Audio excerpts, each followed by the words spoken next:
Welcome to TalkNorth.com. Thanks to our longtime producer, Brandon Morton. Please download before you listen. If you'd like to advertise with us, you can reach us at talknorthpodcast@gmail.com. And please follow us on Twitter at TalkNorthPod.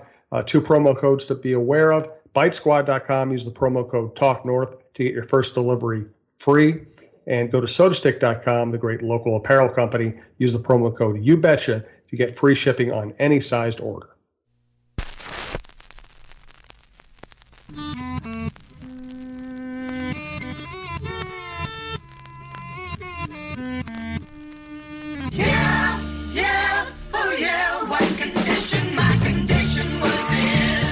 To paraphrase an old Seinfeld line, it's spectacular, but is it real? We will discuss the Minnesota Twins starting 19-10 as of the timing of this podcast as they head into a weekend series with the New York Yankees. This is Roy Smalley's Chin Music, part of the TalkNorth.com podcast network. This is our baseball show. We have the best baseball analyst in the environs to discuss the Twins' hot start and what it means. I'll start here, Roy.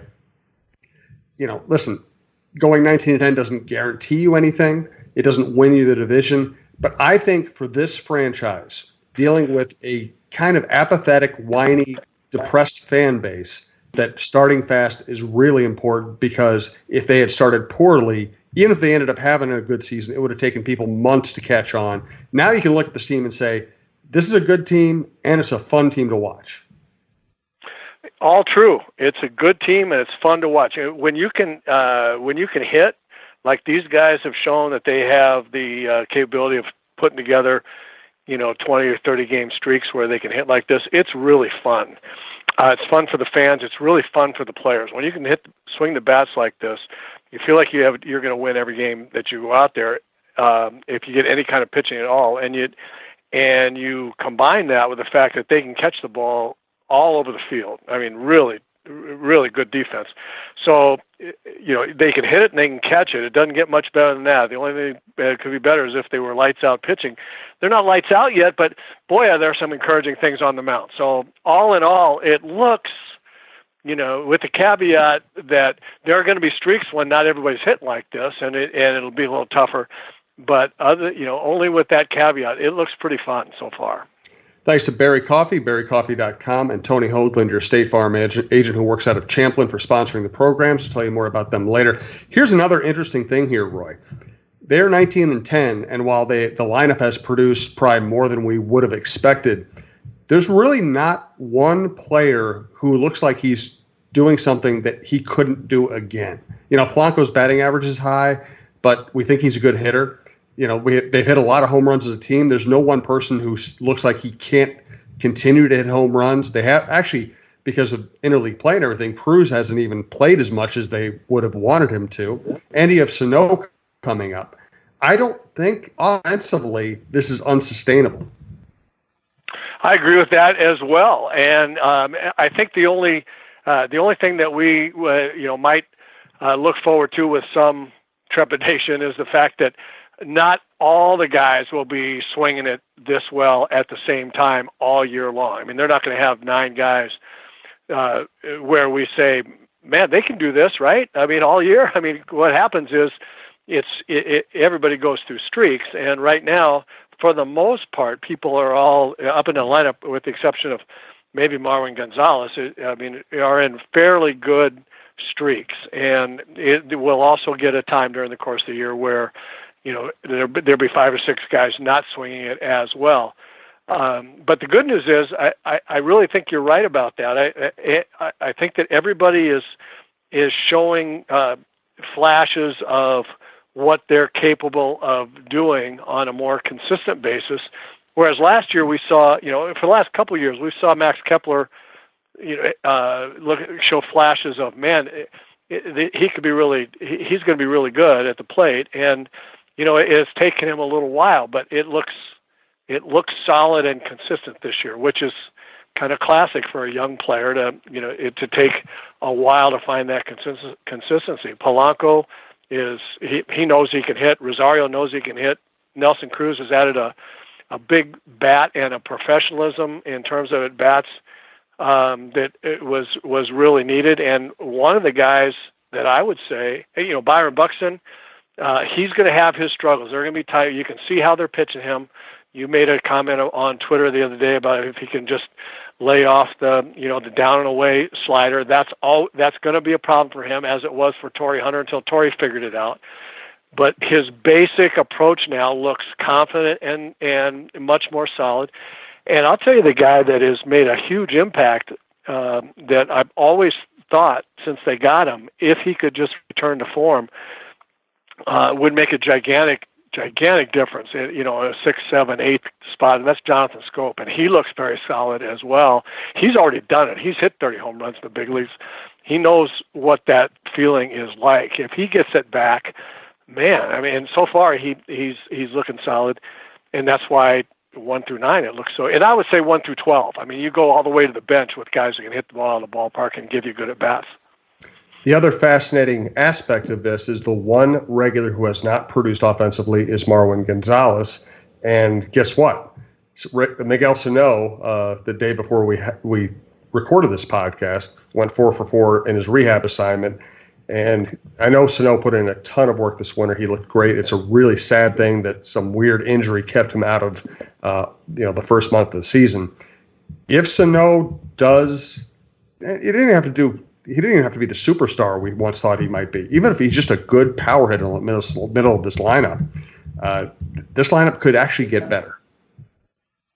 Oh, no question about it. Although, in fairness to Marwin Gonzalez, I heard A.J. Hinch, his former manager with the Astros, say, he does not put up big numbers right now, but you just wait before the season's over. He'll go through a 30-game stretch where he'll carry the club.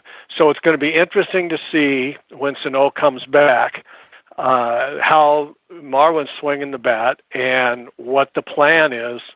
I would imagine they'll ease Sano back in. They'll both play some games at third base. They'll move Marwin around, maybe play him at first base to spell Cron against a tough right-hander. And maybe even play him in the outfield for, let's say, Kepler against a tough left-hander.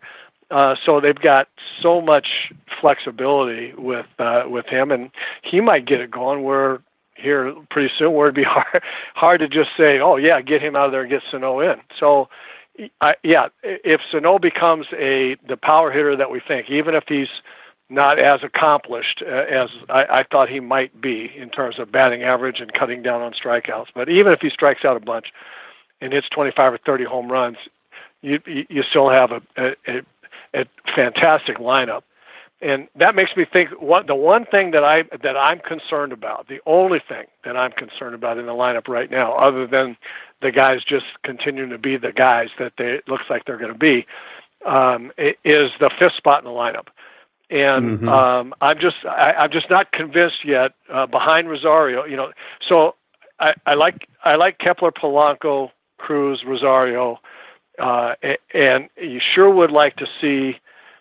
Classically in baseball lineups, the 3rd and 5th hitters were your best hitters for your average. They were kind of your toughest outs, and you put the big bopper home run hitter in the number 4 spot. What they've chosen, the Baldelli has chosen to do is put the big bopper Cruz in the 3rd spot. That gets him up an extra. That gets him up in the 1st inning. And Eddie Rosario has grown into I think a new age 4th hitter for sure. But after that, what happens? If the 5th place hitter becomes strikeout prone, and all of the rest of the guys, even though we say it looks like they can continue doing what they're doing, but all of the rest of the guys have had a history of striking out a lot. And if you've got the 5th hitter the 5th hitter gets an awful lot of opportunities to drive in runs because the 3rd and 4th guys are not always going to drive them in, and B, they're going to be on base a lot just by virtue of how good they are. You get if the 5th hitter is strikeout prone, it makes it a little bit. It makes it not as scary, but we're a long ways from that. So far, CJ Cron has been really good in the 5th spot. So we'll see. Thanks to berrycoffee.com. You can go to berrycoffee.com and see all of their products, all of their equipment. You can get testimonials. You can read about how the business was started in Minnesota, has remained a Minnesota company that caters to restaurants, bars, businesses, and people at home like me who are, I'm moving next week, and I'm going to get myself something from Berry Coffee so I can make the Bull Run blend at home. But what the website can't really testify to is the level of customer service, how green a company it is, how well they treat people. I know Roy's friends with Steve Brem, who owns Berry Coffee, and he can attest to Steve's character and service orientation. It's true. That's true. And what you said is interesting. It's always interesting to me. It's part of Steve's personality and his service orientation, but also part of his just the way he is. He's very community oriented. They donate a ton of money to great charities around here, and the green part of it is interesting. It's not just a reaction to the marketplace. It's a real belief in healthy living and providing options that for people that to have healthier lives. It's not just we always talk about how great the coffee is. It's not just a coffee place. It's a health and community place as well. And I think that's pretty fun. So check out berrycoffee.com. We'll keep talking them up. And basically they can, if you're a business, you certainly want to work with Berry Coffee. If you're a restaurant or bar, you certainly want to work with Berry Coffee. But even if you're an individual, you can go to Kowalski's down there I think it's on Lake Street, and get their coffee right off the shelf, as I do. You can buy single serving kind of equipment. Check out berrycoffee.com, and we'll keep telling you about all the cool stuff they do. Interesting development here in that, listen, I was one of the people who didn't want everything about Mauer's contract when he was playing, right? I was like, you can blame everything on Mauer's contract, but the real weakness of the organization during this decade has been the ability to draft and develop your own pitching. That's always been what has held this franchise back. But it is interesting to see them take the $23 million or so they're spending on Mauer and turn it into Nelson Cruz, Jonathan Scope, and CJ Cron. They have spent that money well, and that's the reason they have such a deep lineup right now. I think, we have talked for, 12 months, more than that, probably, about what the Falvey-Levine plan is, right? What are they trying to do? They're trying to win now and in the foreseeable future. The strategy is to do the best they can now, and while they're developing a roster of players down through A-ball that is going to keep them contending for 5, 6, 8 years in a row. And we said up to now, we said, proof's in the pudding. We don't know. We just have to let that play out.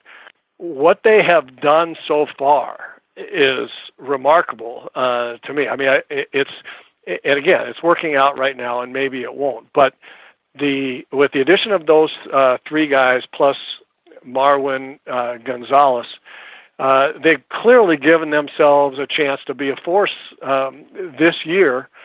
And you add to that one of the things that I think is one of the more remarkable things that I've seen, if this continues, and that's the combination, as I tweeted out the other day, the combination of talent projection,